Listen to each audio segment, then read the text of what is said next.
तूने तूने सच में उसे देखा था? हाँ, उसने खिड़की से झांका था, लेकिन उसकी वो आंखें इंसानों जैसी नहीं थी।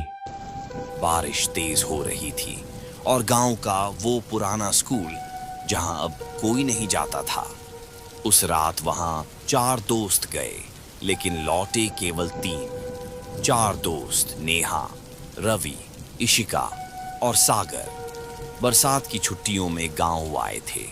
नेहा सब में सबसे ज्यादा बोलने वाली थी, हर बात में मजाक, हर बात में सवाल। रवि थोड़ा गंभीर था, इशिका शांत लेकिन डरपोक, और सागर जिसे डर नाम की चीजें नहीं लगती थी।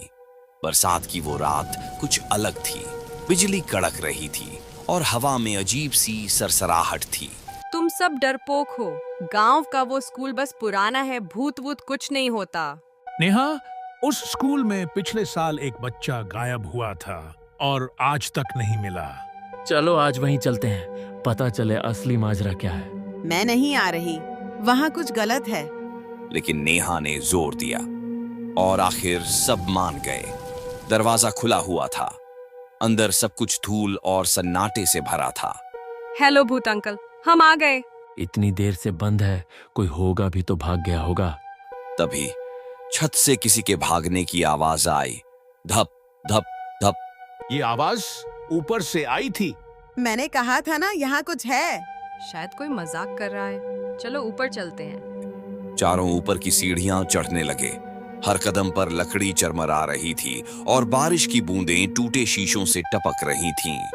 तभी दरवाजा अपने आप बंद हो गया। धप, चारों चौंक गए। किसने बंद किया दरवाजा? शायद हवा से। लेकिन तभी नेहा की आंखें फैल गईं। वो घबराकर पीछे हटने लगी।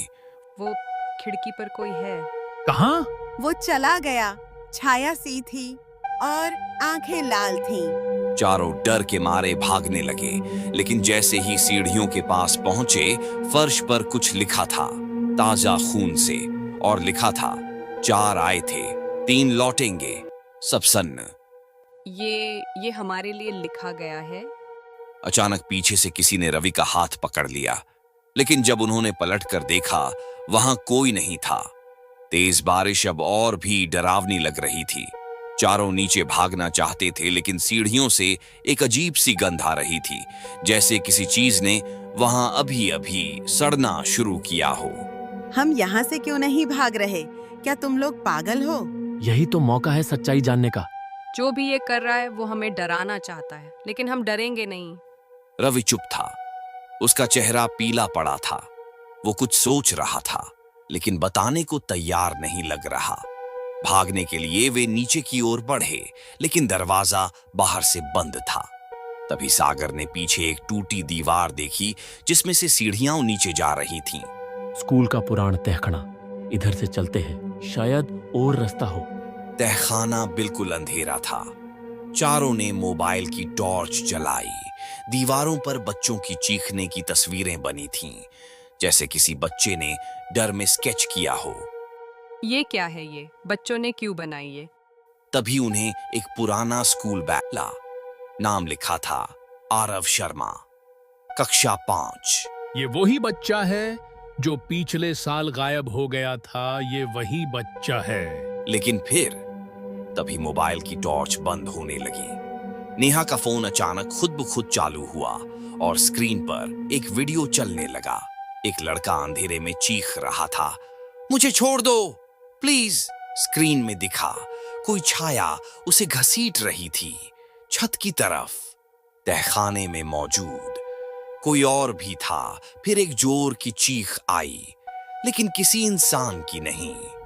चारों का दिल धड़कने लगा। सागर ने देखा एक छाया उन्हें घूर रही थी। उसकी गर्दन इंसानों जैसी नहीं थी। वो धीरे धीरे चलकर पास आने लगी। भागो! सब भागने लगे, लेकिन रवि वहीं खड़ा रह गया, जैसे जड़ हो गया हो। रवि, चलो, वो कुछ कह रहा है, सुनो ना। बाकियों ने देखा वो छाया अब रवि के ठीक सामने खड़ी थी और उसके कान में कुछ फुसफुसा रही थी। फिर रवि जमीन पर गिर पड़ा, बेहोश, इशिका, नेहा और सागर ने मिलकर रवि को घसीटते हुए तहखाने से बाहर लाने की कोशिश की। तभी दरवाजा अपने आप खुल गया। बाहर अब बारिश बंद हो चुकी थी, लेकिन आसमान में बिजली चमकी और उसी रोशनी में दिखा स्कूल की छत पर कोई खड़ा था, वही लाल आंखों वाली परछाई। और नेहा के फोन में एक नोटिफिकेशन आया, new video uploaded, Ravi Sharma, he knows the truth. पर ये वीडियो किसने डाला और रवि शर्मा कौन है? रवि बेहोश था। तीनों दोस्त उसे किसी तरह बाहर लाकर एक पुराने मंदिर के पास बिठाते हैं। उस परछाई ने रवि को कुछ कहा था, कुछ ऐसा जो उसने सुना और बेहोश हो गया। इशिका, और वो वीडियो, वो अपलोड किसने किया और कैसे? तभी सागर को याद आया, स्कूल की उस दीवार के पीछे कुछ और था। वहां एक लोहे की अलमारी थी जो तहखाने में छुपी हुई थी। सागर, हमें वापस जाना होगा। मुझे यकीन है उस अलमारी में कुछ छुपा है, कोई डायरी, रिकॉर्ड, कुछ ऐसा जो पूरी सच्चाई बताए। तीनों डर के मारे कांप रहे थे, लेकिन अब पीछे हटने का सवाल नहीं था। रवि अभी भी बेहोश था और उन्हें जवाब चाहिए थे। तहखाने की वही पुरानी दीवार, उसके पीछे छुपा था एक जंग लगा हुआ लॉकर्स वाला रैक, और उसमें मिली एक फटी हुई स्कूल डायरी। डायरी में लिखा था, 6 अगस्त आरव ने फिर उस कमरे में किसी को देखा। हमने प्रिंसिपल से कहा, लेकिन उन्होंने सब बंद करवा दिया। 10 अगस्त आरव बदल गया है। वो रात में अजीब बातें करता है, कहता है उसने मुझे छू लिया है, अब मैं नहीं बचूंगा।